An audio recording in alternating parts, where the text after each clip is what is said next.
மாலை வணக்கம் உறவுகளே. ஒரு அருமையான ஒரு நற்செய்தி. வரப்போகிற 24ஆம் தேதி வியாழக்கிழமை ஆடி அமாவாசை நன்னாள். அன்னைக்கு நான் ஒரு சின்ன பரிகாரம் ஒன்று சொல்கிறேன். இந்த பரிகாரம் நீங்கள் செய்கிறது மூலமாக வீட்டில் கடன் பிரச்சனை குறைந்து பண வரவு வரும், நிம்மதி நிலவும் அப்படிங்கிறதுக்காக நான் சொல்கிறேன். காலைல 4 மணிக்கு எழுந்துக்கோங்க. வியாழக்கிழமை அமாவாசை அன்னைக்கு எழுந்துச்சுட்டு ஓடுற நீரில் குளிங்க. இல்லாட்டினா மோட்டரை டைரெக்டாக போட்டு அந்த ஃப்ரெஷ்ஷாக தண்ணியில் குளிங்க. அந்த முத நாள் ஏற்கனவே ஸ்டோரேஜ் பண்ணி வச்சுருக்கோம் இல்லையா, அதில் குளிக்க வேண்டாம். ஒரு மஞ்சள் கலர் கிளாத்தில் ஒரு பிடிச்ச அளவுக்கு உப்பள்ளி போட்டு ஒரு வசம்பு, அது பேர் சொல்லாது, ரேட்டு பேசாமல் ஒன்று வாங்கிக்கோங்க.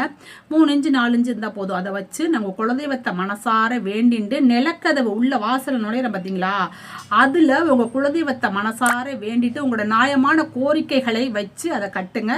கண் திருஷ்டி, பணவரவு, குடும்ப ஒற்றுமை எல்லாம் ஓங்கும். நன்றி.